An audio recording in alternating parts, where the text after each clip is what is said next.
इस कहानी की शुरुआत में एक ट्रेन को दिखाया जाता है और इस ट्रेन में वो सभी बच्चे हैं जिनके ऊपर वायरस का असर नहीं होता और ये वही बच्चे हैं जिन्हें विकेट ऑर्गेनाइजेशन ने राइट आर्म ऑर्गेनाइजेशन के यहाँ से अगवा किया है। इसमें थॉमस के भी साथी हैं। तभी इस ट्रेन के पीछे ट्रैक पर एक गाड़ी आती है और इस गाड़ी में थॉमस और विंस होते हैं। यहाँ पर एक और गाड़ी को दिखाया जाता है जिसमें ब्रेंडा और जॉर्ज हैं।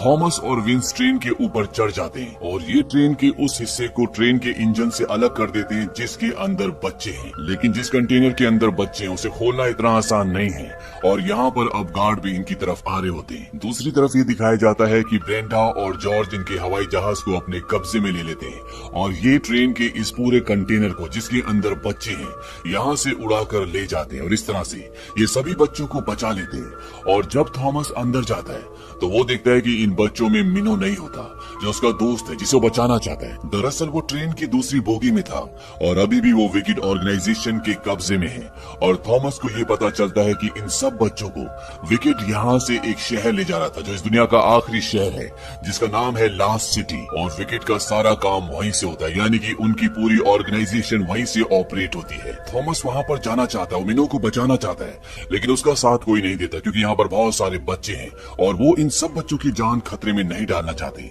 इसीलिए रात को थॉमस अकेले निकल रहा होता है। लेकिन तभी न्यूट और फ्रीपन जो दोनों मेज से बच कर आए वो कहते हैं कि हम भी तुम्हारे साथ चलेंगे और ये तीनों की तीनों उस लास्ट सिटी की तरफ निकल पड़ते हैं। और जब ये एक अंधेरी टनल से गुजर रहे होते हैं तभी वहाँ पर बहुत सारे क्रैंक्स इनके ऊपर हमला कर देते हैं। क्रैंक्स यानी कि वो लोग जो इन्फेक्टेड हैं और इससे पहले कि वो इन्हें भी इन्फेक्टेड कर दें यहाँ पर जॉर्ज और ब्रेंडा आ जाते हैं, वो इनको बचाकर यहाँ से निकाल लेते हैं और अब ये सब के सब उस शहर के बाहर जिसे लास्ट सिटी कहा जाता है वहाँ पहुंच जाते हैं। ये देखते हैं कि एक बहुत बड़ा शहर होता है जो चारों तरफ से ऊंची ऊंची दीवारों से कवर्ड होता है, यानी कि अंदर जाना लगभग नामुमकिन है। वहीं इसी शहर के अंदर दिखाया जाता है कि मिनो इनकी लैब के अंदर है जिसे बहुत बुरी तरह से टॉर्चर किया जा रहा है ताकि उसके दिमाग से एंजाइम को निकाला जा सके। यहाँ पर डॉक्टर एवा पेज को दिखाया जाता है और उसके साथ टेरिसा भी होती है और डॉक्टर एवा यहाँ पर दो लोगों को मिनो की स्क्रीन पर फोटो दिखाती है और वो कहती है कि इसने 3 सालों तक मेज के अंदर की चुनौतियों को झेला है और इसके अंदर जो एंटीबॉडीज बनी है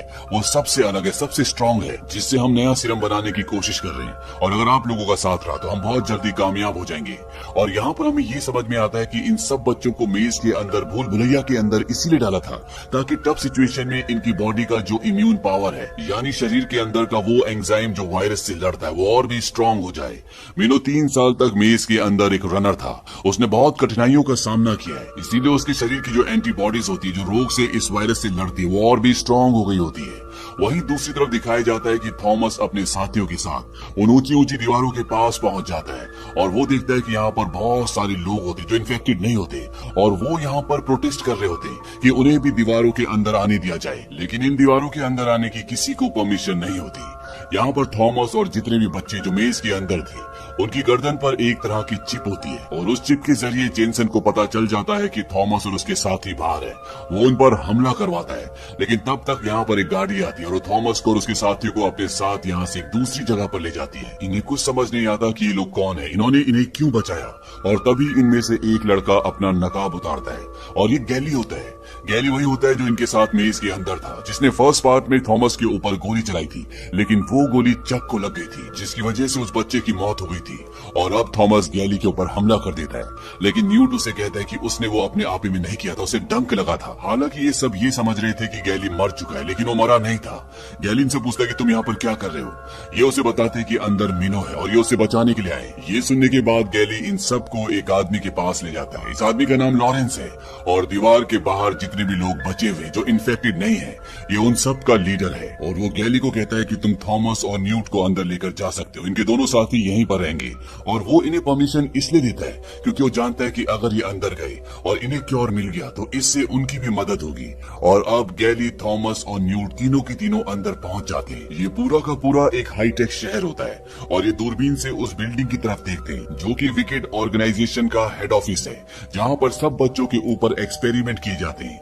और यहाँ पर थॉमस को दूरबीन से टेरिसा दिखती है जो अब उनकी टीम में है, और वो यहाँ पर उस दवा को जो अभी अभी इन्होंने मिनो की बॉडी से एंजाइम निकाल कर बनाई है, एक बच्चे की बॉडी में इंजेक्ट करती है जो कि फ्लेयर वायरस से इन्फेक्टेड है, और वो दवा काम करना शुरू कर देती है। वो फ्लेयर वायरस के असर को कम करना शुरू कर देती है, और इस बात से डॉक्टर एवा और उसका जो साथी जेनसन होता है बहुत खुश होते हैं। वहीं दूसरी तरफ थॉमस को उसका साथी न्यूट बताता है कि वो भी इन्फेक्टेड है और बहुत जल्दी उसके ऊपर इस इन्फेक्शन का पूरी तरह से असर हो जाएगा, और इसीलिए थॉमस टेरिसा से मिलता है, और जब उससे बात कर रही होती है तो ये उसे अगवा कर लेते हैं और लास्ट सिटी से बाहर ले आते हैं, और साथ ही साथ वो टेरिसा से अपनी बॉडी से उस चिप को भी निकलवा लेते हैं जिससे विकेट को इनकी लोकेशन का पता चलता है। टेरिसा जब यहाँ पर ब्रेंडा को देखती है तो वो हैरान हो जाती है क्योंकि वो भी फ्लेयर वायरस से इन्फेक्टेड थी, और डॉक्टर मेरी ने थॉमस की बॉडी से सीरम निकालकर उसकी बॉडी में डाला था।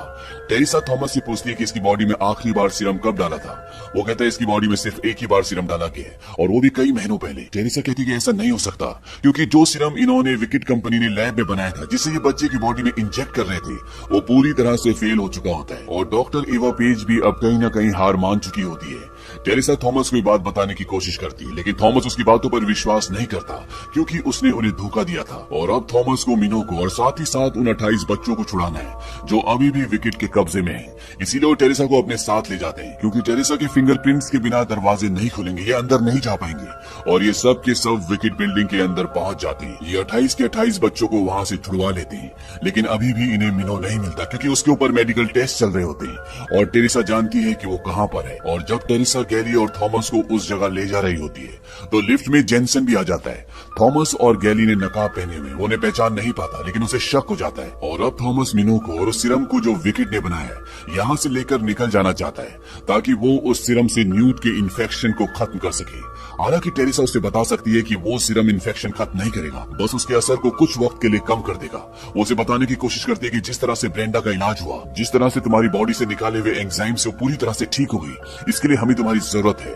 लेकिन थॉमस उस पर विश्वास नहीं करता क्योंकि उसने उन्हें पहले भी धोखा दिया है, और इससे पहले कि सीरम तक और मिनो तक पहुंचते यहाँ पर जेनसन कुछ लोगों के साथ आ जाता है क्योंकि उसे पता है कि नकाब के पीछे थॉमस और गैली हैं। लेकिन टेरिसा यहाँ पर इन दोनों की मदद करती है। वो इन दोनों को गिलास की दूसरी तरफ धक्का देकर उसे पूरी तरह से लॉक कर देती है जिससे वो जेनसन से और उसके लोगों से बचकर निकल जाते हैं। अब यहाँ पर टेरिसा के पास थॉमस के ब्लड का सैंपल होता है क्योंकि जब उसने थॉमस के शरीर से चिप को निकाला था तो उसने उस कपड़े को अपने पास रख लिया था जिस पर थॉमस का ब्लड लगा हुआ है, और अब वो उसके ब्लड को टेस्ट करती है और वो देखकर पूरी तरह से हैरान हो जाती है, और डॉक्टर पेज को बताती है कि थॉमस की बॉडी में जो गुण है वो वायरस के असर को कम नहीं कर रहे बल्कि पूरी तरह से नष्ट कर रहे हैं, और आज से पहले ऐसा कभी भी नहीं हुआ। वहीं दूसरी तरफ ब्रेंडा को दिखाया जाता है जो 28 के 28 बच्चों को लेकर उस जगह पहुंचती है जहां पर लॉरेंस, जो इस जगह का यहाँ के सभी लोगों का लीडर है, उसे यहाँ पर होना चाहिए था, लेकिन वहाँ पर इन्हें कोई भी नहीं मिलता क्योंकि लॉरेंस अपने सभी साथियों के साथ लास्ट सिटी की बड़ी बड़ी ऊंची ऊंची दीवारों के बाहर होता है। वो एक गाड़ी में बैठकर बड़ी तेजी के साथ लास्ट सिटी के गेट की तरफ बढ़ता है और एक डायनामाइट को अपने हाथ में जला लेता है, और कुछ ही पलों के बाद उसकी गाड़ी उस गेट से टकराती है। एक बहुत बड़ा ब्लास्ट होता है और अब जो दरवाजा सालों से बंद है वो खुल चुका है। बाहर जितने भी लोग होते हैं वो सब के सब अंदर दाखिल होना शुरू हो जाते हैं। दरअसल आज से पहले लॉरेंस ऐसा इसलिए नहीं कर पाया होता क्योंकि विकेट के पास ऐसे ऐसे इलेक्ट्रॉनिक्स कंप्यूटराइज्ड हथियार थे जो इन्हें गेट के पास आने नहीं देते थे, लेकिन अब इन्होंने इनका पूरा सिस्टम हैक करके उसे पूरी तरह से जैम कर दिया होता है, इसीलिए ये उन पर हमला नहीं कर सकते। और दरवाजा खुलने के बाद जितने भी आम लोग होते, जितने भी इन्फेक्टेड लोग होते, वो सब के सब लास्ट सिटी के अंदर दाखिल हो चुके हैं। वहीं थॉमस को अब मिनो मिल जाता है, लेकिन न्यूट जो इन्फेक्टेड है उसकी हालत बहुत ज्यादा खराब होनी शुरू हो जाती है, और वो गैली को और मिनो को बोलता है कि तुम्हें जाना होगा, तुम्हें एक रनर की तरह यहाँ से जाकर उस सीरम को लाना होगा ताकि हम न्यूट की जान बचा सके। वो दोनों यहाँ से निकल जाते हैं, और तभी टेरेसा माइक पर स्पीकर पर कहती है कि थॉमस, हमें तुम्हारी जरूरत है। आज ब्रेंडा ठीक इसलिए क्योंकि तुम्हारे खून से उसका इलाज हुआ है, इलाज तुम्हारे खून में है। जिस तरह से तुमने ब्रेंडा की जान बचाई, इसी तरह से तुम कई और लोगों की जान बचा सकते हो। तुम्हें मेरे पास लैब में आना होगा। और इससे पहले कि थॉमस कुछ सोच पाता, न्यूट उसके ऊपर हमला कर देता है क्योंकि फ्लेयर वायरस का असर अब उस पर पूरी तरह से हावी हो चुका होता है। और एक पल ऐसा आता है जब न्यूट थॉमस को चाकू मारकर खत्म करने वाला होता है, लेकिन इससे पहले कि वो चाकू उसे मारता, वो चाकू अपने आप को ही मार लेता है। शायद वो अपने आखिरी पलों में अपने सेंसेस में वापस आ गया था, और अब न्यूट थॉमस के आगे दम तोड़ देता है। इस बात से थॉमस पूरी तरह से टूट जाता है और वो गन लेकर डॉक्टर एवा के पास जाता है। वो उसके ऊपर गन तान देता है और उससे पूछता है क्या ये सच है कि मैं न्यूट की जान बचा सकता था। वो कहती है कि तुम हम सब की जान बचा सकती हो। थॉमस अपनी गन फेंक देता है वो कहता है तुम्हें बाकी सब कुछ छोड़ना होगा जो भी तुम्हारे पास है। डॉक्टर युवा कहती है कि मैं वादा करती हूँ कि मैं सबको छोड़ दूंगी। और इससे पहले कि आगे वो कुछ बोल पाती, पीछे से एक गोली चलती है और ये गोली जेनसन ने चलाई होती है। दरअसल जेनसन भी अब इस वायरस से इन्फेक्टेड है और वो थॉमस के ब्लड से अपना इलाज करना चाहता है। वो थॉमस को बेहोश कर देता है और जब थॉमस को होश आता है तो वो लैब में होता है, उसके हाथ पैर बांधे हुए, वो हिल भी नहीं सकता। टेरेसा भी उसके साथ होती है। टेरेसा थॉमस के शरीर से ब्लड निकालकर सिरम बना देती है और यहाँ पर जेनसन बताता है कि उसका इरादा पूरी दुनिया को बचाने का नहीं है, बल्कि वो खुद को और अपने कुछ लोगों को बचाना चाहता है, क्योंकि थॉमस का ब्लड पूरी दुनिया के लिए काफी नहीं होगा। और अब वो उस सिरम को अपनी बॉडी में इंजेक्ट करने वाला होता है कि तभी टेरेसा पीछे से उसके सिर पर वार करती है, जिससे वो बेहोश हो जाता है। दरअसल टेरेसा को पहले उसके इरादों का पता नहीं था और अब जब उसे उसके इरादों का पता चल चुका है तो जेनसन का साथ नहीं देना चाहती, इसीलिए वो उसे बेहोश कर देती है और अब वो थॉमस को खोलना शुरू करती है। लेकिन इससे पहले कि उसे पूरी तरह से खोल पाती, जेनसन उठकर उस पर हमला कर देता है। थॉमस भी अपने आप को खोलकर जेनसन से टेरेसा को बचाने की कोशिश करता है, लेकिन उसके पास गन होती है और ये दोनों यहाँ से भाग जाते हैं। लेकिन जब जेनसन ने इनके ऊपर गोलियां चलाई थी तो एक गोली थॉमस को लग चुकी होती है और अब वो पूरी तरह से घायल है। जेनसन उस कमरे में आता है जहाँ पर ये दोनों छुपे हुए हैं और उसके सामने टेरेसा होती है, जिसके पास वो सिरम भी है जिससे वो अपना इलाज कर सकता है। और वो थॉमस को कहता है कि बाहर आ जाओ, नहीं तो मैं इसे गोली मार दूंगा। तभी थॉमस बाहर आकर दूर से उसकी तरफ एक चीज फेंकता है जिससे वो बच जाता है, लेकिन वो पीछे ग्लास पर लगती है। जेनसन कहता है कि मैं बच गया। थॉमस कहता है कि शायद नहीं। दरअसल वो चीज एक ग्लास पे लगी होती है जिससे ग्लास क्रैक हो जाता है और ग्लास के दूसरी तरफ वो लोग होते हैं जो इन्फेक्टेड है, जो ज़ॉम्बीज बन चुके हैं और वो जेनसन को खींचकर अपने साथ ले जाते हैं और इस तरह से जेनसन का खात्मा हो जाता है। अब जॉनसन और टेरेसा यहाँ से निकलने के लिए छत की तरफ भागते हैं क्योंकि यहाँ पर हर जगह इन्फेक्टेड लोग हैं और साथ ही साथ ये पूरा शहर जल रहा होता है। तभी वहाँ पर ब्रेंडा और उसके साथी प्लेन लेकर आते हैं, लेकिन वो बिल्डिंग के पास नहीं आ पा रहे होते क्योंकि वहाँ पर आग जल रही होती है। लेकिन किसी तरह से थॉमस को प्लेन के ऊपर खींच लेते हैं, लेकिन इससे पहले कि वो टेरेसा को भी प्लेन के ऊपर खींच दे, ये पूरी बिल्डिंग गिर जाती है और इस तरह से टेरेसा की मृत्यु हो जाती है। और अगली सुबह जब थॉमस की आंखें खुलती है तो वो देखता है कि उसके पेट पर पट्टी बंधी होती है क्योंकि वहां पर उसे गोली लगी थी। और जब वो बाहर आता है तो वो देखता है कि वो एक आइलैंड पर है। यहाँ पर उसे मिनो भी दिखता है जो पूरी तरह से अब नॉर्मल हो चुका है। वो मिनो की गले लग जाता है और साथ ही साथ ब्रेंडा, जॉर्ज, गैली सब बच गए होते हैं। ये सब के सब यहाँ पर सुरक्षित है क्योंकि चारों तरफ बहुत गहरा समंदर है और यहाँ पर ये बिना किसी डर के आराम से रह सकते हैं। लेकिन थॉमस अभी भी टेरेसा और न्यूट की मौत से बहुत दुखी होता है और वो गहरे समंदर की तरफ देख रहा होता है। और तभी उसे अपनी जेब में वही सिरम मिलता है जो टेरेसा ने उसी के ब्लड से बनाया था, जो फ्लेयर वायरस का इलाज है।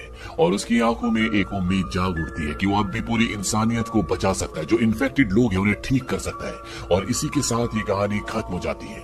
इस कहानी में कुछ सवाल हैं, जैसे कि पिछले पार्ट में विंस और इस पार्ट में न्यूट, जब ये दोनों के दोनों इम्यून थे तो इन पर वायरस का असर क्यों हुआ? दरअसल विंस को एक क्रैंक ने काट लिया था, इसीलिए वो इन्फेक्टेड हो जाता है, लेकिन न्यूट को किसी भी क्रैंक ने नहीं काटा होता। दरअसल वायरस सब हवा में फैलना शुरू हो जाता है, इसीलिए न्यूट और साथ ही साथ जेनसन ये दोनों के दोनों इस वायरस से इन्फेक्टेड होते हैं। और इससे ये पता चलता है कि ये दोनों कभी भी इस वायरस से इम्यून नहीं थे। और जितने भी बच्चे यहाँ पर इम्यून होते हैं उनके खून में, उनके शरीर में ऐसे तत्व नहीं होते जिससे इस वायरस की दवा को बनाया जा सके। ये तत्व सिर्फ दो ही लोगों की बॉडी में होते हैं, एक थॉमस और दूसरा मिनो। लेकिन मिनो की बॉडी में भी ये तत्व इतने स्ट्रांग नहीं होते कि इस बीमारी को जड़ से हटाया जा सके। ऐसे तत्व सिर्फ और सिर्फ थॉमस की बॉडी में होते हैं, इसीलिए ब्रेंडा पूरी तरह से ठीक हो जाती है और अब इनके पास वो फॉर्मूला भी है जिससे दवा बना सकते हैं। और इसी के साथ ये कहानी यहीं पर खत्म हो जाती है।